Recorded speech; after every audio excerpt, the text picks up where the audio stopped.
Olá, o Sintonia está no ar. Hoje o nosso convidado é professor, médico, escritor, doutor Daladier da Cunha Lima. Prazer tê-lo aqui no Sintonia. Prazer, Dalgisa. Alegria da minha parte ser entrevistado por você dentro desse programa Sintonia da TV Assembleia. Bom, muita gente conhece a trajetória do senhor como médico, como professor, né, como escritor, mas vamos começar um pouquinho antes, que o senhor é de Nova Cruz. De Nova Cruz para cá, como é que foi a passagem, a transição? Bom, eu sou novacruzense, né? Nasci em 1939 na cidade de Nova Cruz e estudei lá a parte elementar, inicial mesmo, né? E quando, por volta de 11 anos, eu me transferi para Natal. Veio para estudar, né? Para estudar, porque lá só tinha aquele curso elementar, né? Dividia-se nessa parte elementar, depois o ginasial e o científico. Não é diferente de hoje, né? Tem ensino fundamental, ensino médio, compondo o ensino básico. Então eu vim para cá para fazer exame de admissão. Na época, você nem se lembra, não sabe nem que existia isso, talvez, né? Mas para entrar no curso ginasial, que era equivalente ao ensino fundamental primeiro, né? A parte primeira do ensino fundamental, tinha que fazer um exame, chamado exame de admissão. E então eu fiz o exame de admissão aqui, fui aprovado e comecei então a estudar aqui em Natal. Fiz o curso chamado ginasial. No ginásio, existia um ginásio chamado Ginásio 7 de Setembro, que era dirigido pelo professor Antônio Fagundes, e lá eu passei 4 anos, e depois eu me transferi para o Ateneu Norte-Rio-Grandense para estudar o científico. Na época, o ensino médio era dividido entre o curso clássico, para quem ia fazer direito, as humanidades, e o curso científico, para quem ia fazer as engenharias, o curso de medicina, etc. Então eu fiz no Ateneu o curso científico. E daí por diante ingressei na Faculdade de Medicina, na década de 60, mas antes eu servi o Exército. Fui soldado raso. Foi, né? Do Exército Brasileiro. Viveu a experiência. Com muita honra, uma experiência fantástica. Né? Então, eu vim para cá, cheguei aqui no início, eu diria, na década de 50, início da década de 50, e ingressei na Faculdade de Medicina já no início da década de 60. Né? Então, esse período de 10 anos, né, desde a minha vinda de Nova Cruz para cá, foi exatamente para terminar meus estudos básicos. Né? Mas naquela época, o menino Daladier, quando veio, já sabia que queria ser médico? Já sabia. A medicina esteve na minha vida desde que eu praticamente me entendi de gente, né? Desde criança, desde o tempo de Nova Cruz. Eu não pensava em outra coisa a não ser médico. E como é que foi exercer a medicina naquela época, doutor Daladier? Bom, não foi fácil, como também hoje ainda não é, né? O vestibular era difícil, mas eu consegui vencer no primeiro prova que fiz, né? Eu saí do Exército, estudei 6 meses, e como eu tinha um bom aprendizado nos cursos que fiz anteriormente, eu consegui a aprovação do vestibular de medicina, que não era fácil, como não é hoje. Não tinha a concorrência tão grande que hoje tem, né? Mas já era significativa essa concorrência, né? E eu consegui, e graças a tirar uma nota boa na redação, foi a minha melhor nota Desde aquela época já contava, né, a redação. Já era sempre voltado para nunca a escrita, redação, composição, como chamava naquele tempo, né? Composição. Era. Né? Eu tive dificuldades, sempre tive facilidade, não era uma matéria difícil para mim. Então, graças à minha nota boa na redação, no vestibular de medicina, eu fui aprovado. E exerceu a medicina até? Bom, eu exerci a medicina durante muito tempo. Eu me formei em 1965, né? Logo em seguida fiquei um tempo no Hospital das Clínicas, aqui na universidade, quando o reitor Onofre Lopes, que foi o fundador da universidade, na época era o reitor, ele me convida para participar do CRUTAC, que era um programa de interiorização da universidade. Com uma atuação muito forte na área da saúde. O doutor Onofre era médico e o CRUTAC começou com o reinício de funcionamento de um hospital de Santa Cruz, Santa Cruz do Inharé. Então, ele me convidou para ser médico e professor lá em Santa Cruz, porque a ideia era levar os alunos para ter uma experiência rural, para que se formassem com essa visão, né, uma visão mais amplamente, mais sociológica, mais social, né, da realidade social de cada comunidade, que o país assim, era mais existia, próximo, que a comunidade né? vivia. Então, os concluintes de medicina iam para Santa Cruz e eu estava lá como médico, mais 2 outros médicos, atendendo, ensinando, mostrando na prática como se fazia a medicina em uma área rural. E lá eu permaneci 3 anos, né? E, inclusive, morei uma parte desse tempo dentro do hospital. E foi uma experiência fantástica, né?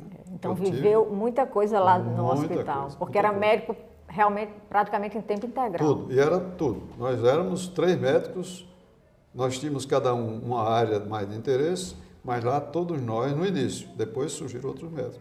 No início, cada um fazia, todos faziam tudo, né? Atendia pediatria, clínica médica, obstetrícia, fazia parto, cirurgias obstétricas, né? Enfim, cirurgia. Era um médico polivalente. E isso me valeu muito. E era isso que eu passava para os alunos naquela época, né? Aquela formação global do médico, geral, atendendo numa comunidade rural. E o senhor teve convivência direta com o Dr. Onofre Lopes também, Tive, né? sim, tive, porque além dele ser o reitor, que me deu o diploma de médico, né? Eu, durante o CRUTAC, aí a minha convivência foi maior ainda com ele, né? Porque ele se empenhou totalmente a esse programa. Eu digo, não sei, mas talvez ele tenha tido maior alegria, maior emoção na implantação do CRUTAC da própria universidade. Ele viveu intensamente o programa CRUTAC, que foi pioneiro no Brasil, né? Foi pioneiro. Vieram pessoas do Brasil inteiro visitar o programa, inclusive do exterior, né? E aí eu tive muita convivência com ele, até porque ele me passou a responsabilidade de dirigir aquele hospital, no início, desde o início, o Hospital de Santa Cruz. E o senhor ainda é jovem, né? Um jovem médico. Jovem médico, eu estava lá na inauguração do CRUTAC, no dia da festa, né? Muita gente, banda de música, prefeitos da região, todo mundo reunido, e aí vem um chamado dentro da cidade e eu fui atender. Fui na ambulância que ele tinha conseguido para o hospital. Eu me desloquei para o local onde estava a paciente e lá eu examinei essa paciente. Ela estava com um quadro de tétano, né? E eu fiz o diagnóstico na hora. Foi a primeira paciente do CRUTAC, foi atendida por mim no hotelzinho lá de Santa Cruz. E o diagnóstico foi um tétano já instalado, definido. E a ambulância voltou para me deixar na festa da inauguração do CRUTAC e foi pegar a paciente, apanhar a paciente para trazer para Natal. E essa paciente chegou no hospital, antigamente chamava Evandro Chagas, que é hoje o Giseu do Trigueiro. Ela foi tratada e se salvou do tétano. Aí depois o senhor voltou para Natal? Bom, em Santa Cruz eu vivi, assim, momentos de muita emoção. Vou contar um fato. Né? Eu estava, no fim de semana, dos 3 médicos, ficava só um médico no hospital como plantonista. Então, a cada 3 semanas, 3 fins de semana, um médico ficava em Santa Cruz. Os outros podiam se deslocar e para atender todas as urgências que chegassem no hospital, sem ter nenhum outro médico, sem ter estudante de medicina, na época ele não ficava, só os plantonistas ficavam ali, as enfermeiras, o pessoal auxiliar. Quando chega uma paciente muito pálida, né, com hemorragia ginecológica muito intensa, perdendo muito sangue, né, eu examinei e vi que era um aborto incompleto, um abortamento incompleto. E pensei em mandar a paciente para Natal, mas não tinha jeito, porque ela iria morrer no meio do caminho, porque a hemorragia era tão grande, ela já estava com um quadro assim de choque, né? E eu pensei o que fazer. Apliquei todos os expansores sanguíneos, né, que eu tinha lá, que podia, e nada, não melhorava. Eu tinha, lá no hospital, tinha levado daqui de Natal para lá um material para colher sangue e transfundir, se fosse o caso, né? Um só material, 1 litro. Na época era em garrafa de vidro, de 1 litro, né? Então, eu chamei quem podia doar o sangue, que eu sabia colher, sabia classificar. Na época também a classificação era muito simples, não é como é hoje. Era só o A, B e O, AB0, ABO, né? Então, ninguém quis doar sangue, porque ele não sabia o que era aquilo. Eu chamei o motorista da ambulância, ele saiu correndo com medo, né? Então, eu classifiquei o sangue da paciente e vi que o meu sangue era compatível. E eu não tive dúvida. Eu me deitei na cama, numa maca, ensinei uma parteira de plantão, como tirava meu sangue e imediatamente fiz a transfusão. Depois de encher o litro de sangue, eu fiz a transfusão, né? E então a mulher recuperou e eu pude fazer a curetagem. Ela melhorou um pouquinho, a pressão subiu um pouquinho e ali eu pude fazer a curetagem. Então, tem e o sangramento parou. Então, parou. É um episódio que eu acho que eu nunca vi falar, que um médico, ele mesmo, doasse o seu sangue para salvar uma paciente. Para doar ou para salvar uma vida. Eu tenho essa história para contar. Né? Exato. Eu tenho essa história para contar, que é inusitada. Aí o senhor voltou para Natal? Bom, aí surgiu a hipótese de concurso para professor mesmo da disciplina. Né? Eu era médico e professor lá, porque eu lecionava e atendia. Né? Era essa dupla função. Era médico, porque fazia o atendimento, e lecionava aos estudantes de medicina que estavam lá. Né? Que iam toda semana, passavam a semana e voltavam nos fins de semana. Depois eles ficaram também, né, permaneceram lá também nos fins de semana. Então surgiu um concurso para professor da disciplina de doença infecciosa. E eu vim fazer o concurso, passei, né? E então ingressei como professor em 1970, já como professor da disciplina de doenças infecciosas. Ao mesmo tempo surgiu um concurso para médico da aeronáutica, né? Eu quase que eu não seria professor, eu seria militar. Área militar. Quase, né? Então, um concurso nacional, né, na mesma época. E então eu fiz esse concurso para médico da aeronáutica e passei. É um concurso nacional, não foi fácil. Né? Passei e então eu fui convidado, né, pela Forças Armadas, pela aeronáutica, para ir para o Rio de Janeiro fazer a parte prática, que tinha a parte teórica, que era para o Brasil todo, né, e a parte prática, né, que era no Hospital Militar da Aeronáutica, no Rio de Janeiro. Além de testes psicológicos, de outros exames que eu fiz lá no Rio. Então, eu permaneci lá no Rio uns 15 dias, fazendo todos esses testes, fui aprovado, né, e fiquei aguardando o convite. Praticamente no mesmo dia, com diferença de poucos dias, eu recebi a notícia da aprovação na UFRN. Na UFRN foi primeiro. E acho que 2 dias depois eu recebi o convite da aeronáutica para assumir o cargo de médico da aeronáutica. Né? E eu preferi, agradeci muito a aeronáutica, fiz uma carta agradecendo, eu preferi me dedicar à universidade, a ser professor, mas também teria sido muito bom se eu tivesse ingressado. Teria sido uma outra trajetória, né? Outra trajetória. Mas aqui o senhor se dedicou totalmente ao UFRN, foi eleito também reitor, né, da UFRN, o primeiro reitor eleito, né, da UFRN. Bom, então ingressei como professor e tive a grande honra de trabalhar com a professora Giselda Trigueiro. Giselda ela foi a primeira professora, né? Antes houve um professor de doença infecciosa, chamava doenças tropicais na época, né? E ela foi a segunda professora da universidade nessas doenças infecciosas, transmissíveis, né? E eu fui o segundo, depois dela, com ela, trabalhei 12 anos com Giselda, ao lado dela, né? Giselda Trigueiro, uma grande lembrança minha, uma grande amiga, uma médica que não sai nunca do pensamento como exemplo da medicina e também do ensino, né?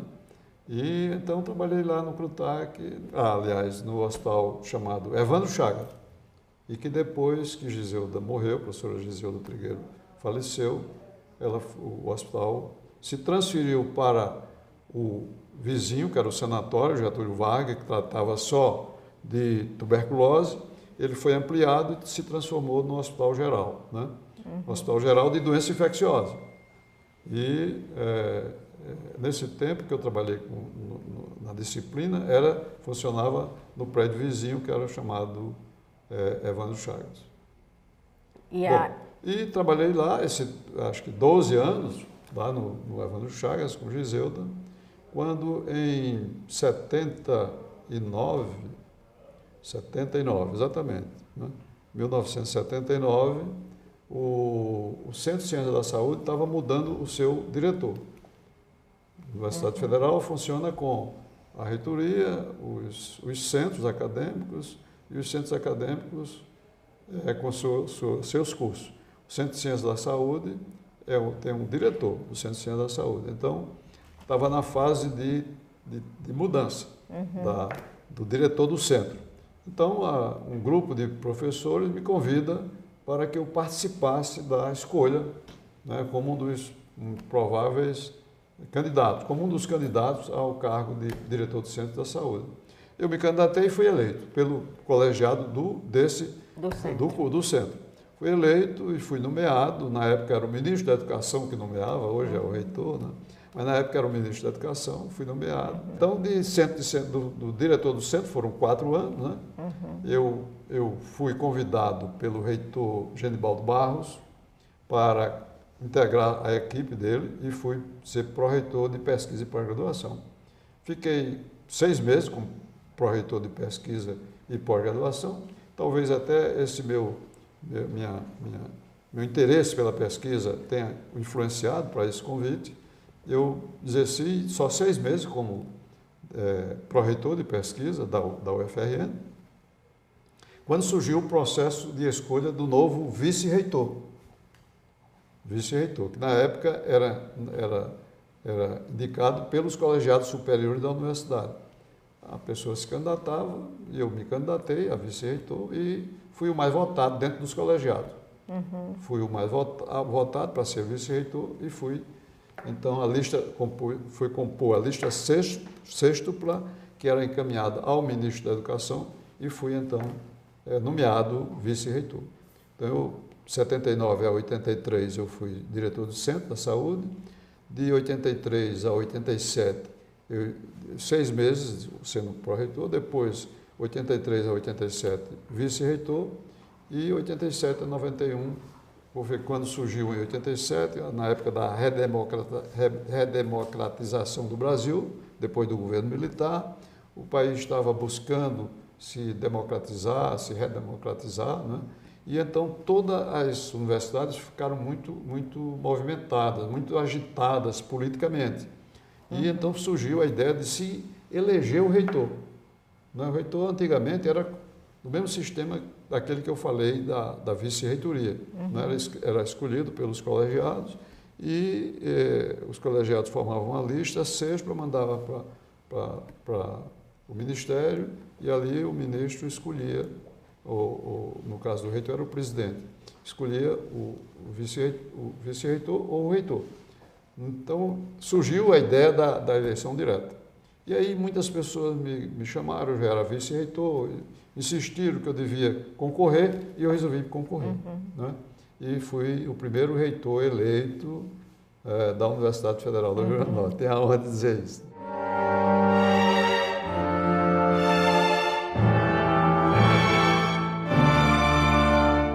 E a gente continua a nossa entrevista aqui com o médico, escritor, professor Daladier da Cunha Lima, aqui no ambiente da Universidade UniRN, que a gente conversa daqui a pouquinho. Agora, doutor Daladier, o que me chamou muita atenção na nossa primeira parte da entrevista, que o senhor sempre me parecia uma pessoa muito estudiosa, muito dedicada, muito, assim, até o trabalho, né? Toda a trajetória que a gente contou no início da nossa entrevista aqui no Sintonia. Toda essa dedicação veio já lá da época de Nova Cruz? Sim, diria que sim, Adalgisa. Mas todo ser humano, né, todos adultos, Eles repetem durante suas vidas, ou durante seu desenvolvimento humano, o que ele viveu na infância, o que ele aprendeu na infância. E é o meu caso. Por exemplo, eu não esqueço nunca a cidade de Nova Cruz, vou até receber agora a cidadania natalense, com muita honra, que moro aqui há dezenas de anos, várias décadas, né? Mas a minha origem é nova cruzense e não esqueço os exemplos que recebi de minha mãe e do meu pai. Por exemplo, meu pai ele era um comerciante, tinha uma pequena loja de tecidos. Naquela época não existiam as confecções, as pessoas compravam o tecido para mandar as costureiras ou os alfaiates prepararem sua roupa, né? E então o comércio de tecido era muito intenso, né? E meu pai tinha uma pequena loja de tecido em Nova Cruz. E os filhos, ele sempre levava os filhos para ajudarem na loja. E um dia perguntaram a ele por que ele fazia aquilo. Ele disse que era uma forma de já ensinar que o trabalho era importante na vida de todas as pessoas. Não era só brincar como criança e estudar. Era brincar, era o lazer e era trabalhar também. Aprender que a vida é assim. Responsabilidade. Né? Responsabilidade, o sentido da responsabilidade.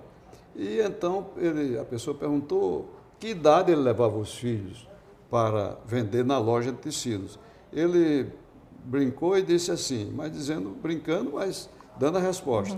É o seguinte, quando o meu filho ou minha filha abre os braços, que chega entre uma mão e outra a medida de 1 metro, está na hora dele ir para a loja vender começar tecido, a trabalhar, né? Então, é isso.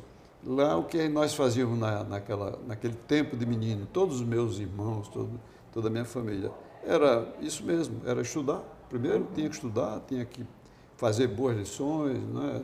Cumprir seus deveres escolares, brincar. Né? Na época, Nova Cruz é uma cidade pequena, ainda não é uma cidade grande, mas a época era mais ainda, as pessoas tinham muita liberdade, como hoje tem em todo lugar. As crianças brincavam na rua, jogavam futebol, empinavam pipas e papagaios e pipas, né? Enfim, tinha uma série, brincava de castanhas, né? Castanha de caju. Eu me lembro muito que nós tínhamos, quem era rico quem tinha mais notas de papel de cigarro. Na época nós fazíamos papel, a carteira do cigarro, Continental, Hollywood, abria, cortava e fazia como uma cédula, aquilo era dinheiro. Né? E na época, veja, eu nasci em 39, os americanos chegaram aqui em Natal em 42 e já chegava em Nova Cruz as carteiras de cigarro americanos, né? Camel, Lucky Strike. E então essas notas valiam muitas vezes mais do que o cigarro comum. Né? Então, eram essas brincadeiras, mas tinha que ter o sentido da responsabilidade, do estudo, do lazer e do trabalho. E isso me acompanha na minha vida até hoje. Né? E foram quantos filhos do seu pai? Meu pai teve 6, com minha mãe e meu pai tiveram 6 filhos, né? 4 homens e 2 mulheres. Os 2 primeiros nasceram em Natal, aqui em Natal, né? Os 2 do meio, eu e Diógenes, né? Nascemos em Nova Cruz, e os 2 últimos nasceram na cidade de João Pessoa. Que Natal, Nova Cruz é o meio, né? Entre Natal e João Pessoa. Né? Sendo que na época o forte era a estrada de trem. Existia ferrovia que ligava Natal a João Pessoa. Então a ligação em Nova Cruz era tanto com Natal como com João Pessoa. Como meu pai era paraibano... O nome do seu pai? Diógenes. Diógenes. Diógenes é Cunha Lima. E Diógenes, meu irmão, também recebeu o nome dele, né? Diógenes Cunha Lima. E meu pai, como era paraibano, os pais dele moravam na Paraíba, em João Pessoa, então a ligação dele era mais com João Pessoa do que com Natal. Né? Tanto que a maior alegria nossa, quando criança, é quando ele se deslocava de Nova Cruz para João Pessoa, que levava um de nós com eles, e o passeio de trem era maravilhoso, né? O trem Maria Fumaça, aquele trem que jogava fumaça e poeira para dentro e era uma dos animação, vagões. né? Era uma alegria muito grande. Né? Então, é uma lembrança que eu tenho de Nova Cruz, da minha infância, e até hoje eu mantenho essa tríade, né? Lazer, primeiro, trabalho, estudo e lazer. Isso até hoje me acompanha. São essenciais, né? Essenciais na vida de qualquer pessoa. Agora vamos falar também doutor Daladier é escritor, né? Que a gente tem muita coisa também para contar. Tem livros, né, que o senhor lançou recentemente. O senhor sempre gostou de escrever, como o senhor falou, que foi uma nota excelente na redação de medicina. Na verdade, quem já nasceu vocacionado, na minha casa, muito vocacionado para as letras, era Diógenes. Ele, por exemplo, ele estava lendo uma revista, um livro qualquer, ele estava ali lendo e chegava e chamava para um jogo de futebol, uma pelada de futebol. Ele não ia, mas se me chamasse, eu ia. Então, se eu estivesse lendo, se me chamasse, eu ia para a pelada de futebol. Mas eu sempre fui atento e fui muito ligado à leitura, às letras, ao estudo, né? à indagação de determinados aspectos literários. Né? Nunca fui desligado dessa área. Mas meu objetivo, sobretudo, era a medicina. Né? Eu já disse isso. Nasci praticamente pensando que ia ser médico. Mas nunca desprezei, nunca deixei de lado uma boa leitura. Então, isso foi crescendo, né, ao longo do tempo. Na juventude, meu tempo de Ateneu, de ginásio, de científico, ensino médio, eu li muito. Né? Me dediquei muito à leitura. Tive um professor que eu não esqueço, chamado Francisco Rodrigues Alves, né? Era um professor excelente, e esse professor me incentivou muito para a leitura. Eu conversava com ele sobre determinados livros, e com isso eu li, na época, quase todo a produção de Machado de Assis. Né? Li tudo de Machado de Assis, faltou pouca coisa, incentivado por ele. E li outras obras de autores nacionais e internacionais. Mas só na maturidade, eu posso dizer assim, só na maturidade eu pude me dedicar com mais afinco, com mais interesse, com mais tempo à literatura. E realmente hoje eu me dedico integralmente, meu tempo de lazer hoje é a leitura e a escrita. Né? Tenho 15 anos, vou fazer 14 anos, vou fazer quase 15 anos que eu escrevo para a Tribuna do Norte uma crônica ou um artigo a cada 2 semanas, sem parar. E dessas crônicas do jornal é que surgiu o livro Retratos da Vida. Aí Retratos da Vida surgiu em 2015, eu reuni... que é esse aqui? Esse aqui, Retratos da Vida. Né? São um livro de 200 e tantas páginas, perto de 300 páginas, com 86 crônicas, né, que foram selecionadas por um amigo meu, o professor João Maria de Lima. Ele selecionou desse acervo que eu falei a você, eu devo ter aí umas 400 e tantas crônicas, perto de 500 já crônicas, né? Ele selecionou e publicou com 86 crônicas esse livro Retratos da Vida. Que eu digo que a crônica que eu escrevo, a que eu me dedico, é como se fosse uma foto de um instante da minha vida. Aquele fato que eu vivi e que tocou a minha emoção, eu relato através de crônica. E fica daí o nome do livro, Retratos da Vida. Né? Exato. Ele representa isso. E eu lancei em 2015, no dia em que completei 50 anos de formado em medicina. Aí tem também esse que o senhor estava me falando. Recordando o Henrique Castiano, que é um livro pequeno, né? Poucas páginas, mas eu abordo a vida e a obra de Henrique Castiano, sucintamente. Pensei em ampliar, essa ideia existe, né? Então, e tem um outro, chama esse aqui, Noildo Ramalho, uma história de amor e educação, não é? Que é uma biografia da figura extraordinária de Noildo Ramalho. Noildo Ramalho, esse livro eu tive que lançar, tive uma certa pressa desde que comecei, né? Porque eu queria lançar em 2004, que eram os 90 anos da Escola Doméstica. 90 anos da Escola Doméstica. Eu tinha interesse de lançar esse livro no dia dos 90 anos da escola, e lancei. Né? Foi como uma homenagem também. É uma homenagem a ela, né? Porque ela morreu antes de completar os 100 anos da escola. Né? Ela morreu em 2010 e ele tem quase 600 páginas. Né? É um livro realmente substancial, é um livro com muito bonito, conteúdo. Né? A capa ficou muito bonita. A capa é uma xanana. É uma xanana que é a nossa florzinha da terra popular. Né? A xanana que Natal está cheia de xanana nos canteiros, por toda parte. E a florzinha nossa, né? Popular da cidade. Eu sei que a professora Noilde, doutor Daladier, realmente tinha uma dedicação muito grande As pessoas que conviveram com ela ou não, mas sabem da sua dedicação à educação. Esse livro, como o senhor falou, tem mais de quase 600 páginas, muita história para contar, mas o que a gente pudesse agora, que o senhor dissesse como foi a marca registrada, alguma coisa que a gente falasse da professora Noilde, que o senhor gostaria de deixar. A marca registrada dela é O Amor à Educação. Daí o subtítulo, o título complementar. Uma história de amor à educação. Uma história de amor à educação. A educação. Foi o que eu achei de melhor para definir esse livro. Né? A história de amor que ela dedicou à educação. Inclusive, isso ao pé da letra, né? Literalmente, ela foi noiva, e o noivo dela, o noivo que ela ia casar, né? Já estava tudo pronto, já tinha a casa arrumada, tinha tudo, mas ele disse que ele só casaria se ela deixasse, ela já era diretora da escola, né? Se ela deixasse a direção da escola. Foi mesmo. E ela disse, olha, dessa forma você não vai casar comigo, porque o meu amor, meu coração já está na escola, na educação dessas meninas que estão aqui, e eu não vou deixar a escola.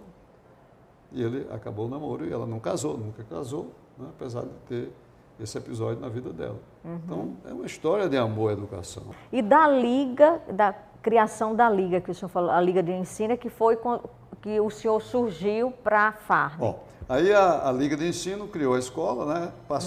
Passaram-se vários anos para a Liga criar outro colégio, que foi o Henrique Castiano, em 87.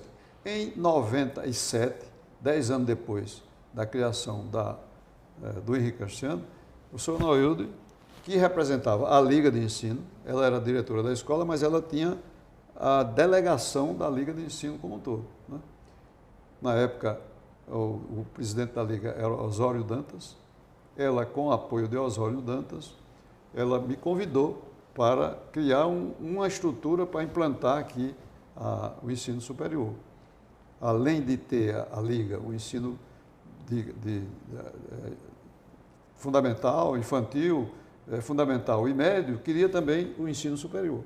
Então eu convidei alguns. Eu tinha deixado a reitoria da UFRN, eu saí em 91, né, criei a escola Ziasig, né, porque eu tive que fazer tomar uma decisão entre continuar médico, voltar para ser medicina ou continuar a educação. Eu optei pela educação, na época, quando deixei a reitoria da UFRN. Criei a escola IASG, que era o capital que eu tinha, não tinha escola muito capital. De inglês. Na escola de inglês. E eu estava na direção das escolas, já tinha 2 escolas de inglês, 2 escolas IASG. Ela então me convida para vir para cá, vir para criar o ensino superior. Eu então reuni algumas pessoas que trabalharam comigo na reitoria e montamos um projeto, mandamos para o MEC. 2 anos depois, o projeto veio a aprovação e veio a instalação da FARN, que chamava Faculdade Natalense para o Desenvolvimento do Rio Grande do Norte. O nome é meio grande, mas a sigla era FARN, né? Ficou muito famosa.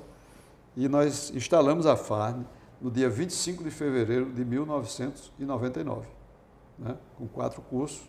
E aí a FARN foi crescendo, sempre tendo como premissa qualidade, né? Qualidade acima de tudo, nunca quantidade, nunca...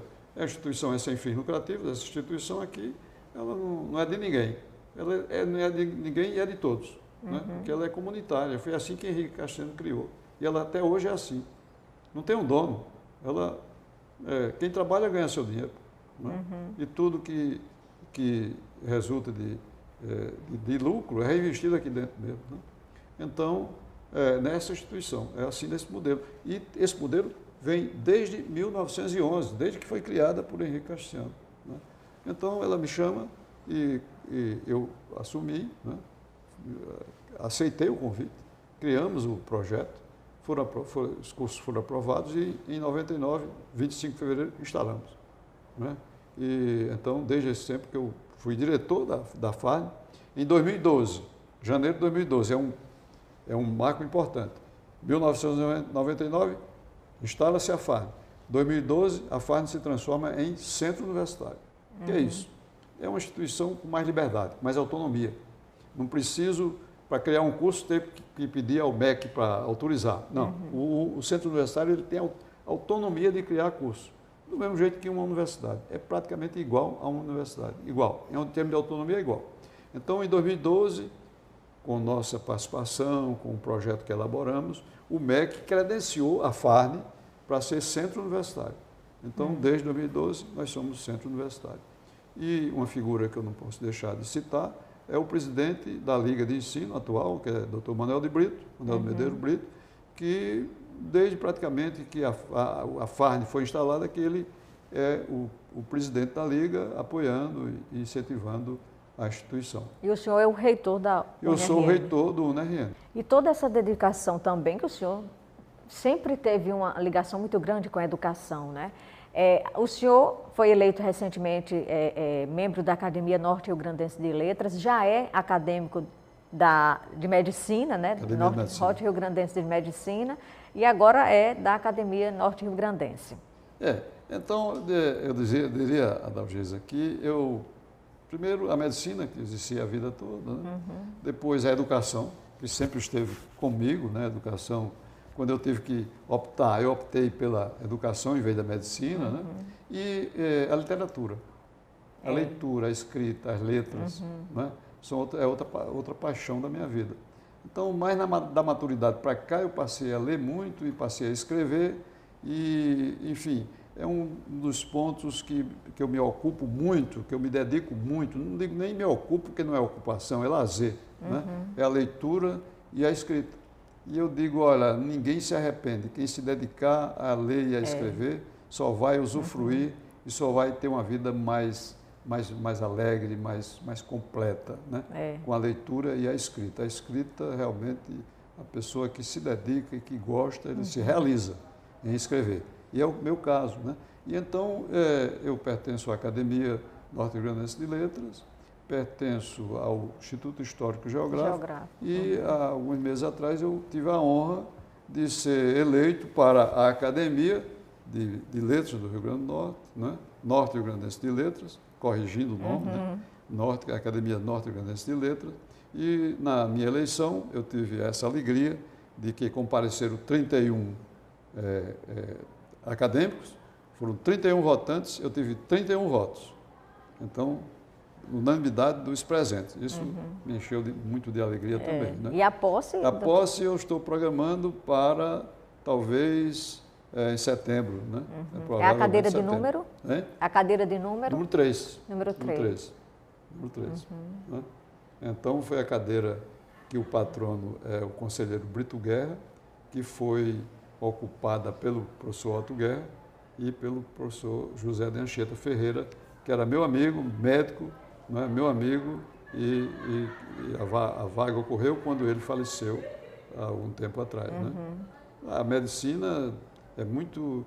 Por exemplo, meus escritos têm muita coisa de medicina, porque eu digo, eu deixei a medicina, mas a medicina não me deixou. Né? Não deixa então, nunca, né? Tem muitos dos meus textos que são voltados, são relacionados com a medicina. Além dos livros, o que é que o senhor gosta de fazer? Bom, além de ler, além do livro e da leitura, que estão correlacionados, né? eu, durante muito tempo, eu jogava tênis, joguei tênis, era um esporte que eu praticava, um lazer, né? Viajei muito, gostava muito de viajar, hoje eu estou viajando menos, né? Por conta do tempo, da idade também, enfim, mas tenho viajado, gosto muito de viajar e o meu esporte preferido na minha vida foi o tênis. O né? tênis. O futebol eu gosto de ver na televisão confortavelmente na minha cadeira, né? Principalmente os bons jogos, né? Nacionais ou internacionais. E quando me perguntam se eu sou ABC ou América, eu olho de lado qual é o neto que está junto de mim. Se o neto for ABCdista, eu digo que sou do ABC. Se o neto for americano, eu digo que sou americano. Tem que ser diplomático, né, aí nesse aspecto. E música, doutor Daladier? A música, todas as artes eu gosto muito. Né?